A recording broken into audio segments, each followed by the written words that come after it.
Welcome everybody to the induction cooking class. If you guys don't know, we're using induction technology. It uses electricity. It's more efficient than a gas or a coil stove. It leaves no residual heat on the surface because it uses magnetism and eddy currents to heat the pan directly. And then it also reduces the indoor air pollution, and it's a lot easier to control the temperature on this. Um, so that's induction technology, and we're also sponsored by East Bay Community Energy. They serve the Alameda County. They buy clean power and deliver it to the PG&E power lines.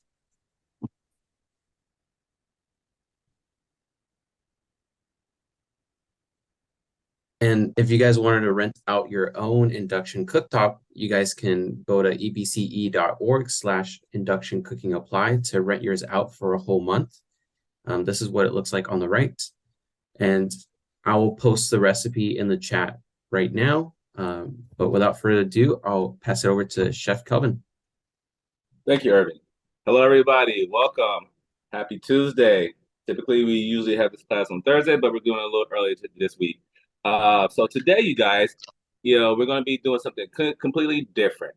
Now, typically around this time of year, I like to go in a lot of stuff around spring, but what I love to do, what I want to do right now is kind of do a little twist and everything for today. And what I want to do is show you guys a recipe that's really good for the weekend. Me, myself, I'm a really health buff and everything. And so usually on the weekend, I like to give myself a nice little cheat meal from eating good all week and going to the gym. And so usually I like to have something really, really just, indulging. So today we're going to do something very, very indulging, but very delicious. And today we're going to be doing today we're going to be doing a fried oyster mushroom sandwich. That's very similar to a fried chicken sandwich and a broccoli slaw. All right, let's get cooking, you guys. All right, first and foremost, what I'm going to do first is I want to start off with our broccoli slaw.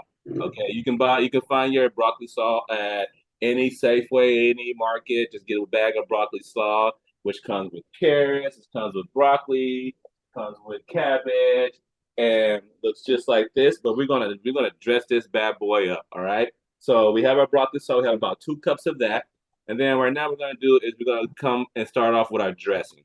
All right.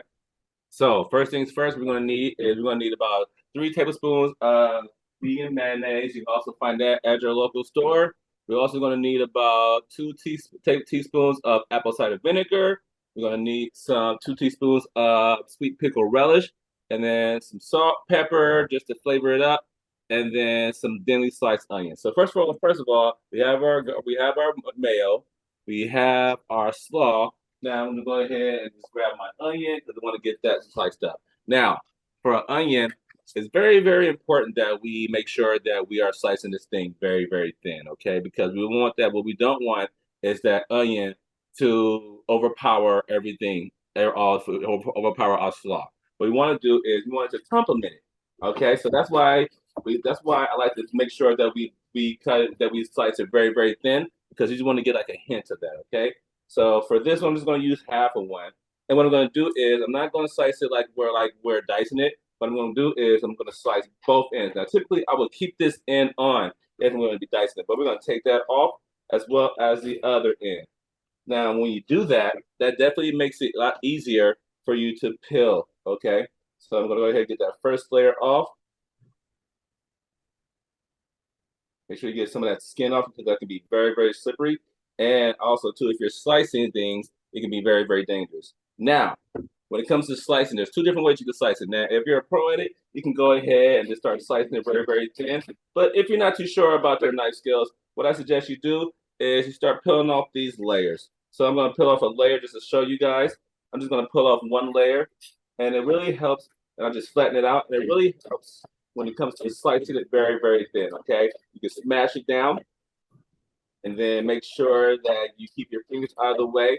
But I like to use my fingers to kind of guide me. As I slice, I kind of pull my fingers back, okay? And then move those to the side, and you can continue on with your layers. So I'm just going to go ahead and slice this up, like so. And again, you want it really, really thin. You don't want it paper thin, but if you can get it paper thin, that's totally fine. Or if you have a mandolin, like one of these bad boys here, I'll show you. These also help as well, okay? Because you can go ahead and take it and put it on the lowest setting and give it a nice slice, like so. And you get really, really paper thin slices like this. You can get even thinner than that, than what I have already. But that's what you want to do. You want to make sure they're really, really thin because, again, like I said, mentioned before, is you want it to complement your slaw. You don't want it to overpower your slaw. So you go ahead and finish slicing these up.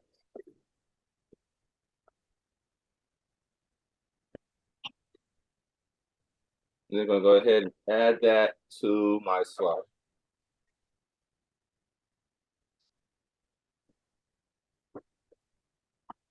A bit more.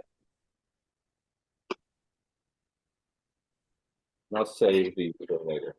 So what I'm going to do for these later, you can take these and save those for later, and you can just grill those bad boys if you want to make anything with grill. Or you can add that, or you can add it to your sandwich later on if you want to grill it. All right. Now we have our salad part put together. Now let's go ahead with our dressing, okay? So again, we have our vegan mayonnaise, and then also we're going to do is about 2 teaspoons of apple cider vinegar. Very, very important ingredient.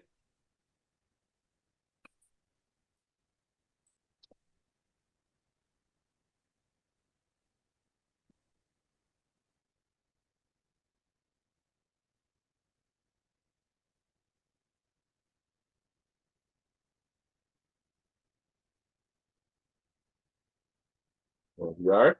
Move that to the side. And then from there, we're going to add about 2 teaspoons of sweet pickle relish.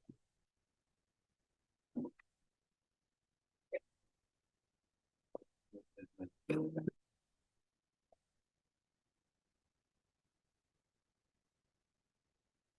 then also we're going to add a little bit of salt and a little bit of pepper, okay? Just a little salt, so it can just complement everything and bring all the flavors together. Because what the salt is for is to enhance everything that we have in there. Okay, it's not to flavor our dish or our sauce, but it's just to complement. It's just to make sure that we're enhancing everything that we're putting in here. Just go ahead and give it a nice little mix up, like so, and then add it straight into your slaw. And the reason why I'm doing this right now, you guys, is I want to make sure that while we're making everything else, we want all those flavors to combine, and you want all that the flavors to kick in together. Okay, so that's usually why I like to do those first because I want to make sure everything just combines together as it sits. It reminds me of a soup or a gumbo from back home. From back in Louisiana, my grandmother's house, where you make a gumbo, you make a soup, and then once you let it sit overnight, all those flavors combine all together, and it just really enhances the flavor. All right. From there, I'm gonna go ahead and just toss the salad all up. Make sure everything's mixed all in beautifully. Make sure everything's coated. And then I'm gonna go ahead and set this in the refrigerator and then bring this out later on. This is gonna be our nice little side salad. Or you can use this also for your sandwich. It's up to you. All right. Done and done. How quick is that?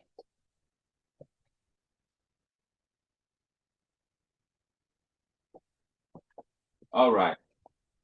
Give ourselves a nice little clean because a clean station is a happy chef.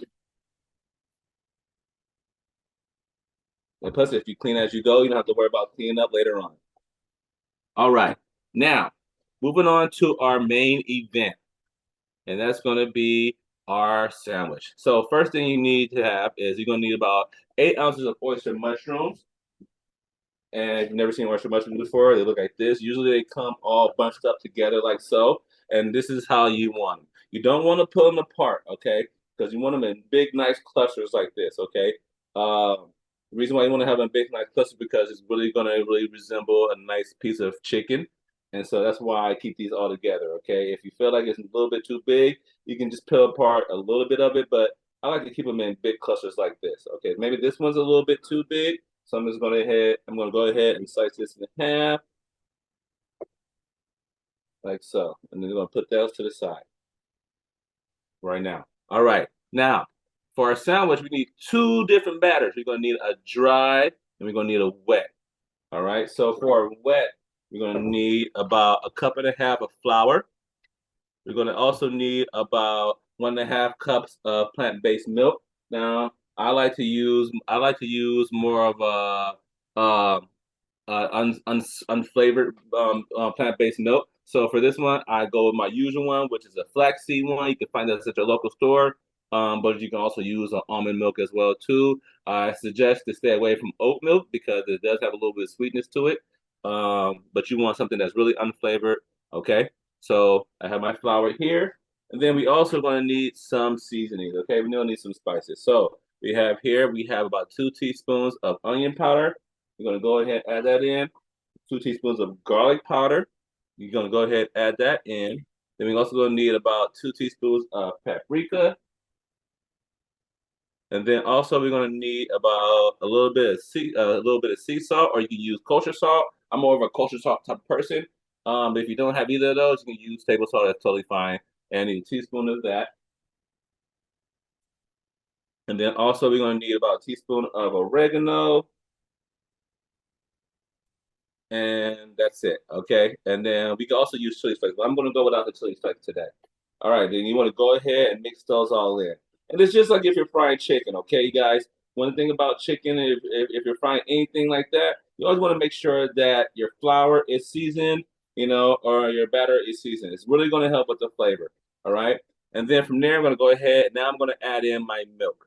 All right. Now I'm going to add in a little bit at a time because I'm looking for a certain consistency here, you guys.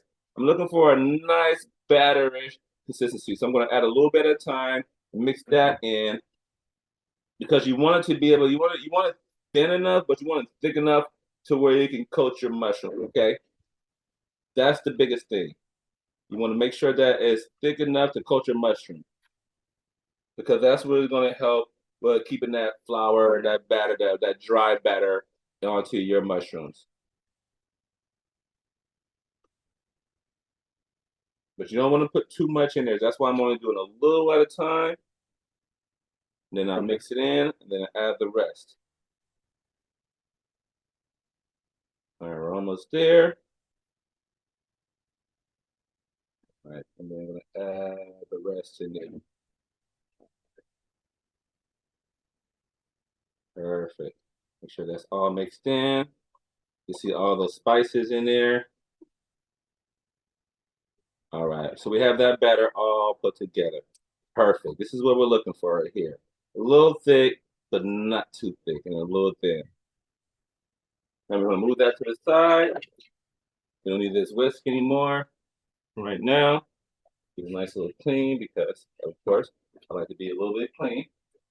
And then we're gonna go start with our coating batter, okay? Our coating flour. So we have a cup of flour, and then also what we're gonna need is we're gonna need a cup of panko breadcrumbs. We're gonna need 2 teaspoons. We're gonna need 2 teaspoons of onion powder. We're also gonna need a teaspoon of garlic powder. Again, we're gonna need some more paprika and a little bit of kosher salt. Again, we want to make sure that's flavored. And then some black pepper. We're going to keep that dry. Then you're going to go ahead and mix that in together. Now, the key to when you're doing this, when you're making your batter and you're battering your mushrooms, is you want to start off with something that's really going to help that wet batter coat it. And so that's why what you want to do first is you want to make sure you coat your mushrooms with flour first, okay? So I'm gonna go ahead and coat it with flour. Make sure you get all that flour in there. As you can see, it's already starting to coat already on there. Make sure you get all in the crevices. So I like to take some and just mix it in. And then it's kind of like just toss it off. Also, before you even do that, you guys, you want to make sure you have your nice little station set up. So what I'm gonna do is, what you're also gonna need is you're gonna need a cooling sheet rack. that I have here, because once they're done, once we're done getting them all battered up, then we're just gonna place them on our sheet pan on our cooling rack so they can sit. Okay, but we want to make sure that they are not touching. All right, so now we have this all dredged up. We're gonna go ahead and add that into our batter. Now you don't have to go ahead and put your hands in there. So what I'm gonna do is to take myself a spoon and just mix it around. Make sure I get some all over, like so. Make sure you get some in the middle.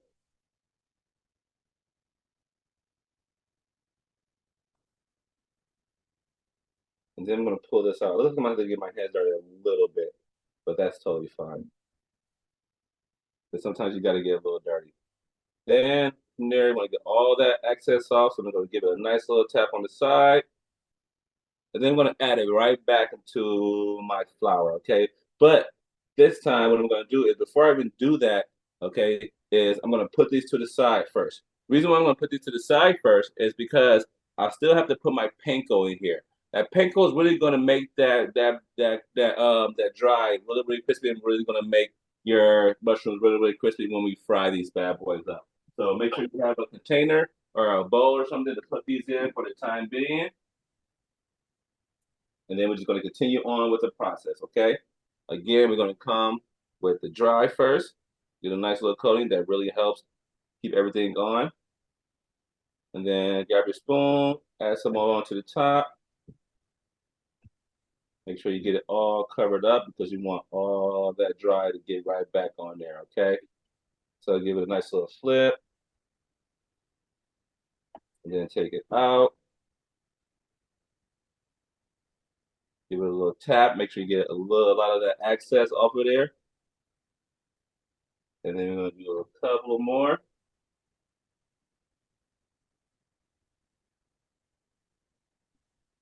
Looking good with the dry. More with the wet.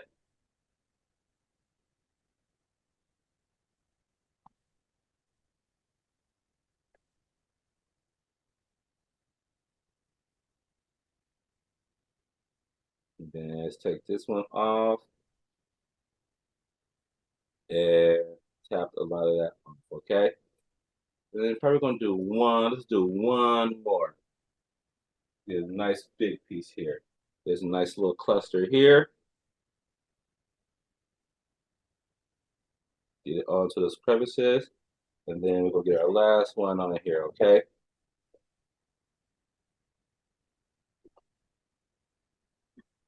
Turn it over, so as you can see, once I turn it over, there's no guarantee that even when you put it in when you put it down, that once the side that's down is going to get that batter on there. So you always want to just flip it over just to make sure that you get all that batter on there, okay? Okie dokie. Now we have that done. I'm going to go get my hands a little washed because now we're going to move on to finish off battering this up.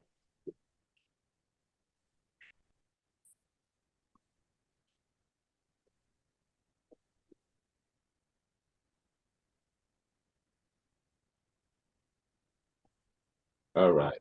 We have that done. We'll give it a nice little wipe down real quick. Now, before we even do that, you guys, what I'm going to do first is I'm going to go ahead and I'm going to get my oil on. The big thing about when it comes to frying is, you want to make sure you have the right temperature. So, and what's really good about these induction burners is that depending on what type you have, they go off of a number system where you can either go from high to low, or you can go off a temperature system too. So usually when you're frying something, you want to have it at a certain temperature. And so for this dish right here, you want to make sure that it's at 375 degrees. Okay, that's ideal when you're frying something. So what I'm going to do is I'm going to go ahead and put my oil on. And what's so awesome about it, it keeps it at that temperature. Okay, so I don't have to worry about anything. It keeps it at the temperature. So I'm going to set the temperature to 375.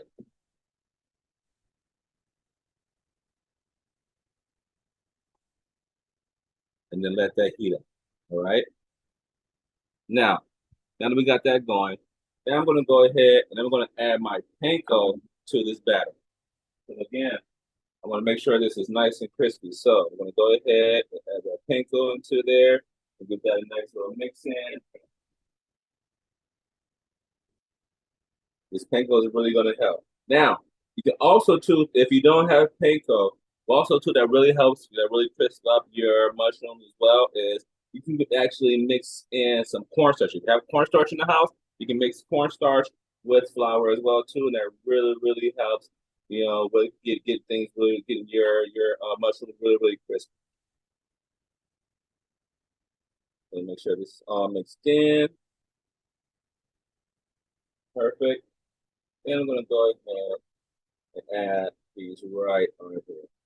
All right, I'm gonna take some of this panko flour mixture and I'm gonna add it on top. I want to make sure everything gets all inside, like so. Again, just like I did before with the batter earlier, I'm gonna go ahead and flip it over. And then I'm gonna go ahead and take it off and place it back on that cooling rack. I'm gonna place it on that cooling rack and so I'm gonna make sure that they're not touching, okay? Let's go to the next one.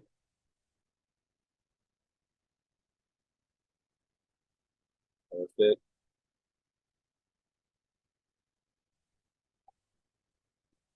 Then flip it over. This was a lot more easier because it's not as wet, so my hands are not getting really dirty. Like so I'm gonna go ahead and mix that in, and then take that off, get all that excess off. Look at that right there; it looks beautiful. That's gonna brown now. That's gonna fry up really well, you guys. And you don't have to worry about any of that batter coming off. That's one of the biggest things when you're frying anything, especially something that's batter, is you have to worry about, that batter coming off of there. But if you start off with the dry, then a wet, and then a dry again, you're gonna be grand. Beautiful. So let's do that last one. Nice last little cluster. And also too, you can use this also as a nice little snack. So you don't have to make a sandwich out of this. You can make a nice little snack and just make a nice little dipping sauce for this. Football season is over with, so I can't wait to use it for football. But hey, baseball season just started. So it's a really nice dish and little nice snack you can make during baseball season if you're watching the game. Or if you just want to have a nice little snack in the afternoon.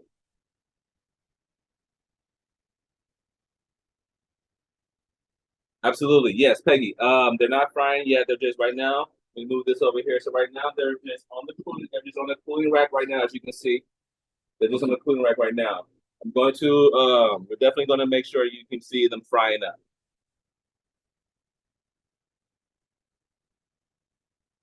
Let's give ourselves a little bit of space around here.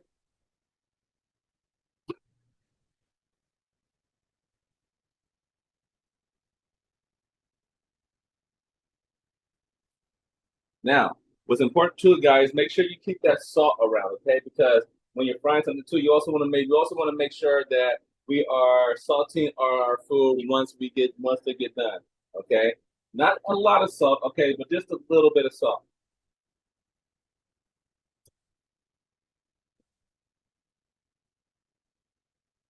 All right, here we are here. Here is our oil, ready to go.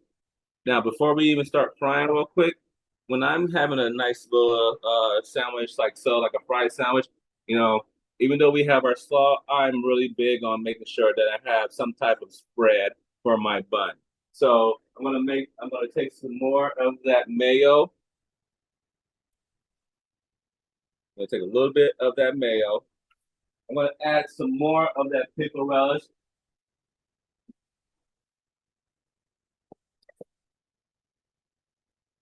to it.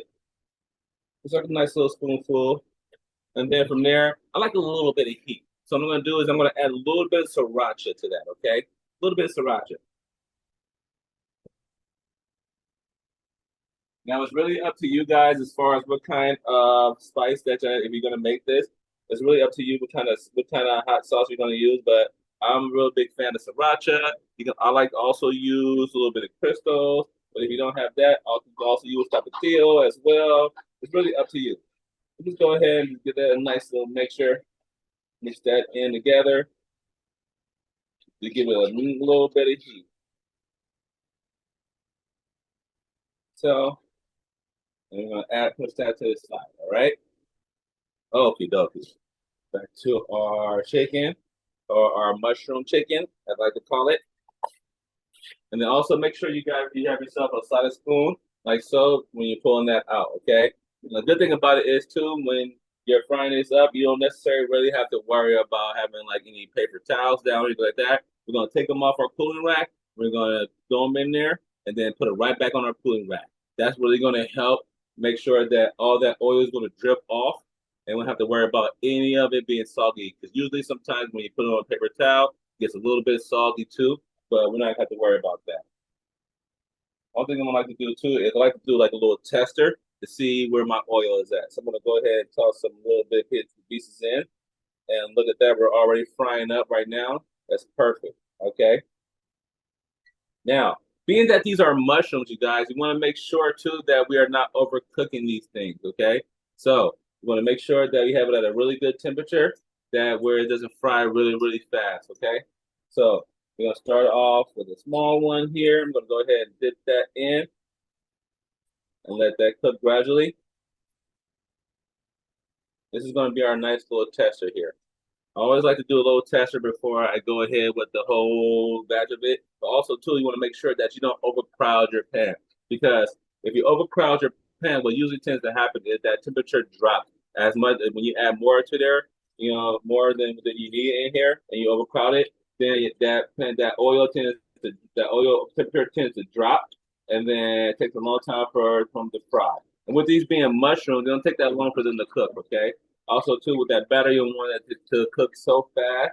You want it to cook so fast or so long to the point to where they're soggy. That's what usually happens is they get really nice and soggy. Well, that's not a nice thing. But what we're looking for that nice golden brown look, you guys.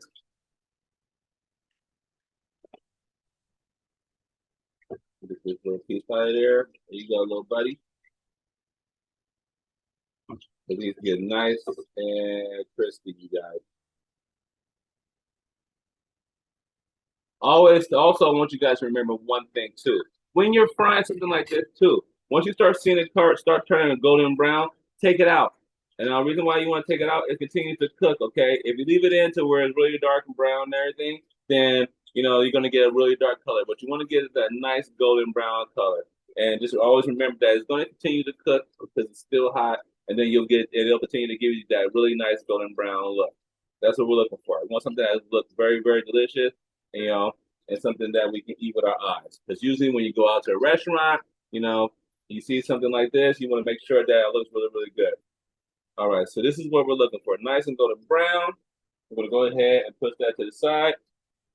And that lets me know that I'm ready for the rest of it. So let's go ahead and add some more in here. I'm just going to do 2 at a time for right now, you guys. I don't want to overcrowd my pot. So I'm going to do 2 at a time. And you can see right here, nice and golden brown. But always make sure that once you take it out, that's when you want to salt it, okay? Because there's that oil on there, and that oil is going to really help that salt stick to it.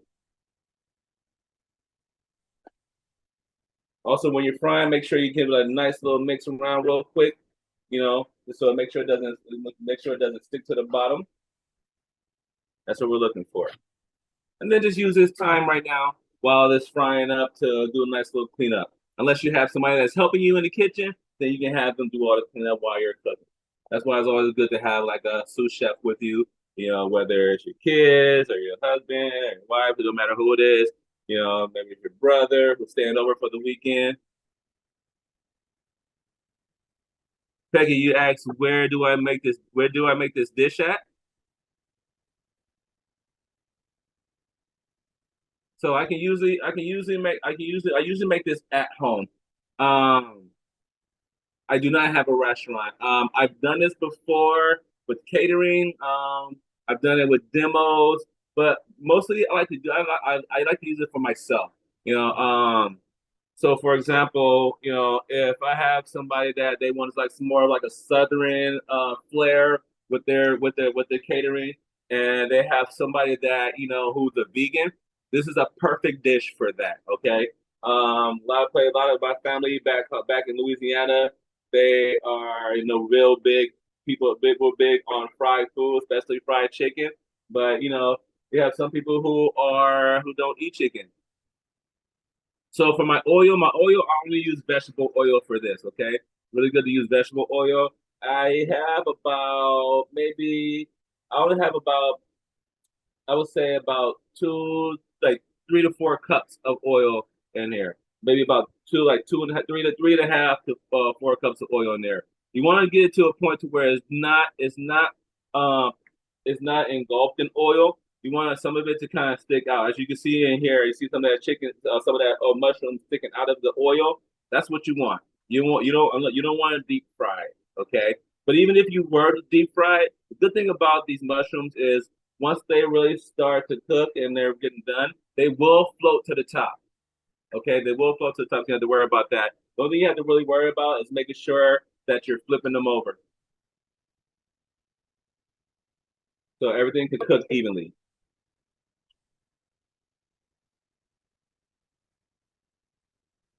And don't get discouraged because sometimes when you first started cooking them and everything, they look a little, even when you flip them back over, they're going to look a little palish, but don't worry about that. Just continue to flip them. I think flip them maybe about every minute or so. I like to flip them like every minute or so. Doesn't matter how many times you flip it. It's all about the eyes. Okay, it's all about what you see. Once you see start get that golden brown look. Uh, Yeah, you can use stainless steel, but honestly, also too, you can also use cast iron as well too. Cast iron is really, really good too when you're frying food. Like growing up, and my mom and my grandma used to, oh, my dad used to make fried chicken. They used to cast iron, so you can actually use a cast iron. But for induction burners, they run off of a magnet, so they really only work with stainless steel or cast iron.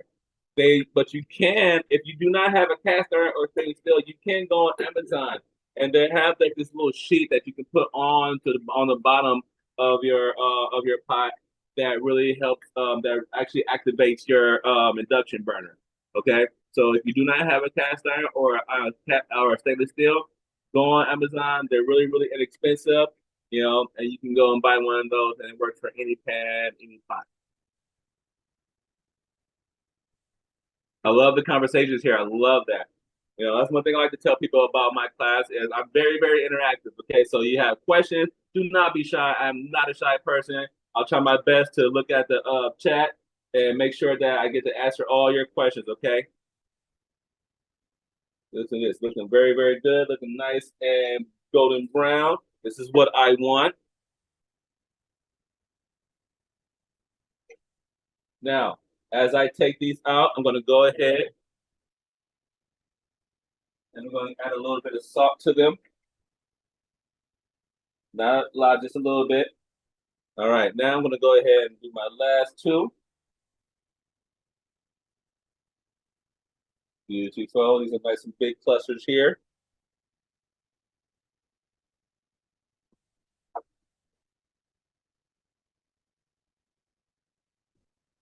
And I really suggest too, when it comes to the oysters when it comes to the mushrooms that you're using, you know, these oyster mushrooms are the best ones to use. Okay, because they give you, as you can see, they really give you that fried chicken look, you guys. Okay, they really give you that fried chicken look. And also too, once they're cooked, they shred apart just like their chicken, and they're really good in flavor. So we're gonna go ahead and get that going. Then once we get that done, we're gonna go ahead and check on our salad, and then we're gonna go ahead and assemble everything. Um, Again, when you're making this, you can easily just use your slaw on top of this, or you can just use some butter lettuce. I love to use butter lettuce. I like to use some Roma tomatoes on this. So Eric says, if you use a furious pan under a non-furious pan, does that slow how fast it heats up head pan versus a stainless steel? Absolutely not. Absolutely not. The good thing about induction burners, it's all about the induction burners, you guys. Okay.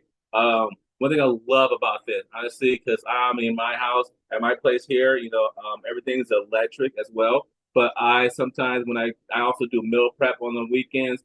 But when I do my meal prep, I use this bad boy here, especially like if I'm boiling something because it heats up really, really fast. Okay, it heats up really, really fast, and the difference between this one and what I have here on my oven, my stove is because I have one of those old school ones where I have the coils and everything. Sometimes with those, it takes a really long time for those things to heat up. With this, you hit accurate heat. You can also go off, and it also goes off a number system too. So, you can also have like nice little cheat sheet. So if you are looking at a recipe and it says, you want to heat your pan, you want to cook something on medium heat or medium high heat. They have the number system here that lets you know exactly where you want it to be at. But also too, what's really good about this is like I said earlier, as you can see here, I'm on 340 right now, but it goes off a temperature system as well too. That's one thing I love about these is it goes off temperature, so you have two different ones, two different settings that you can use it on, which is perfect. So with this one, and if you do happen to get one of these, there is a cheat sheet that lets you know what level you're at if you're going off the number system. For the number system, if you have it on number one, that's low. Two to three is medium low. 4 to 5 is medium. 6 to 7 is medium high, and then 8 to 10 is high. Okay, so like if I'm boiling something, honestly, I'll throw it on high, and within a minute or so, my water's boiling that quick. That's why I love these things. So great question, Eric. This is one of the most interactive classes that I've had. I love it. Keep it coming, guys. I hope you guys are trying this out too. I'm going to taste this one right here because I'm a real big fan of tasting your food because it's very important. Let's see. Do you reuse your oil for other dishes? How many times can you use the oil? How do you dispose of used cooked oil? So, oh, that's delicious, by the way. Tastes just like chicken. Um, so for something like this, um, what I do, you can reuse it, but what I suggest you do, because we are using flour, is what I suggest you do is get a maybe like a Pyrex. So I like to use my Pyrex cup right here, my measuring cup, and like to pour my oil in there. After it cools down, I like to pour my oil in there, and then from there I let it sit.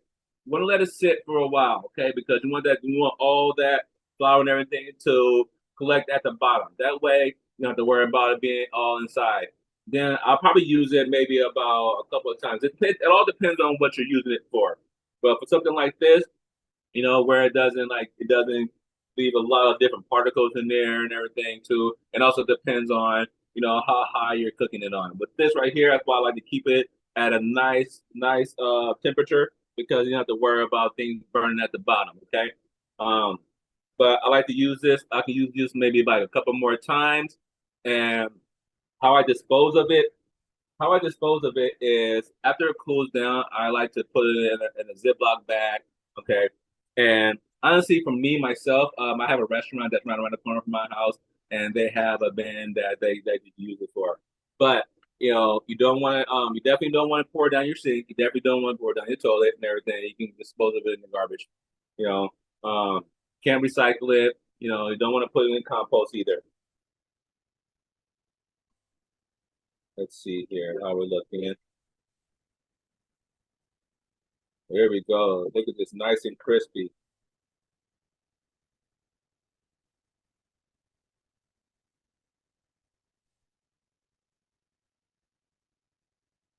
But again, you want to make sure before you reuse this oil, you guys, or before you transfer it into any type of container. So for your wet batter, you don't want it as you kind of want it to where if you're making pancakes, you can go as thin as pancakes, but you don't want it as thick as maybe like a pan like a I would say you can make it as thick as a pan as a cake batter. That's what you want it. You want it to where once you take your mushrooms out of there, you want to be able to take a lot of the excess batter off. Okay, you don't want it to be too thick. And I'll show you exactly where mine is right now.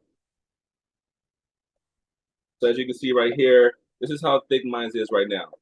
As you can see, you can get nice little ribbons like so. So as you can see, that's where you want it at. So it's more like a pancake batter, but you can go thinner than that, but just don't go too thin because you want to make sure that it really coats. Okay, you want to make sure that it really coats that your mushrooms. So go ahead. I'm gonna go ahead and put this to the side and then let that cool down.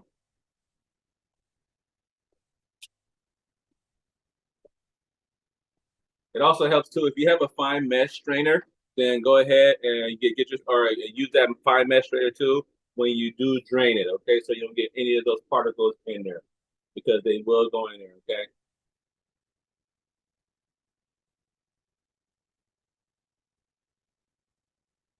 Absolutely. And Lydia, do you mean the measurements for the recipe?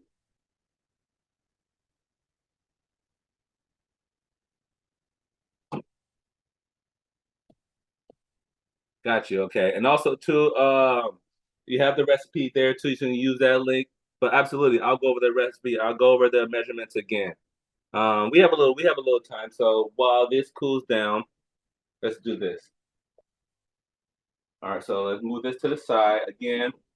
This is what we're looking at right now. Look at that nice golden brown. Before it cools down, I'm gonna add a little bit of salt to there. Does wonders. Move that to the side.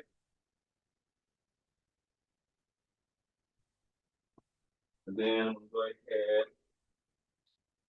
give it a cutting board, a nice little clean off. And then from there, let's get the rest of our stuff going. Now, when it comes to making that sandwich, we have our tomato here.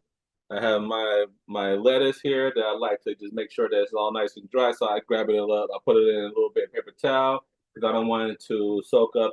I don't want it to make my bread my bun really wet. Also too, I love brioche. Brioche is really good for this as well too.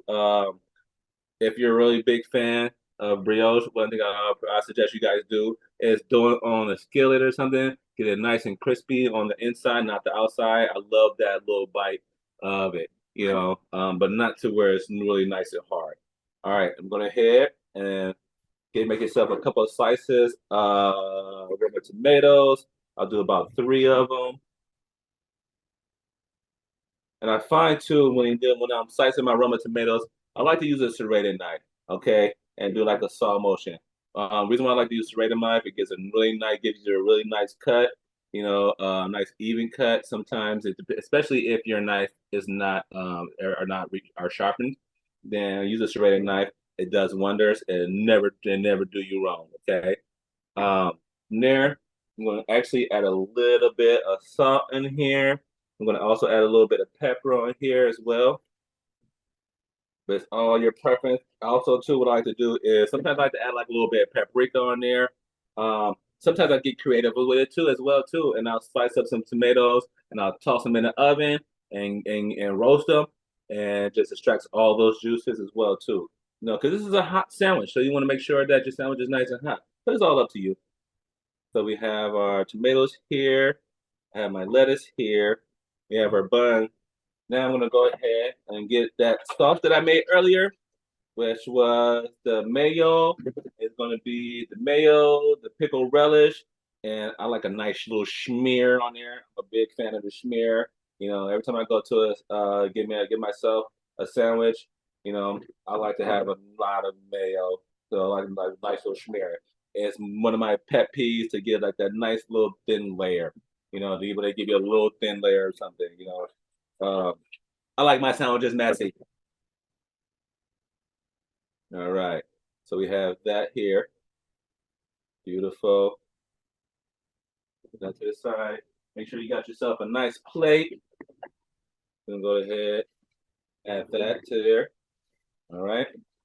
Then let's go ahead and then get your. Actually, let's do this first before we add that in. What I suggest you do is go ahead and put your lettuce down first. I'm real big on putting the lettuce down first because when I add the mushrooms on top, it's going to really weigh that down. You don't have to worry about things falling down, falling apart. All right, so I'm put one piece here. I'll do another piece here. I don't want to put too much on there because I don't want it to fall apart, but that's still nice and crispy.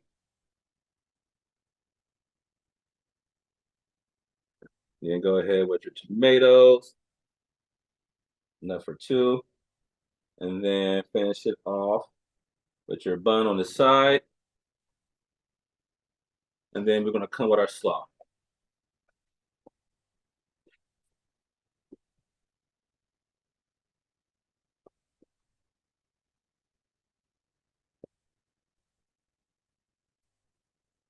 That slaw has been sitting in the refrigerator for a while. Let's go ahead and put that on top. Beautiful. And then add that little slaw to the side.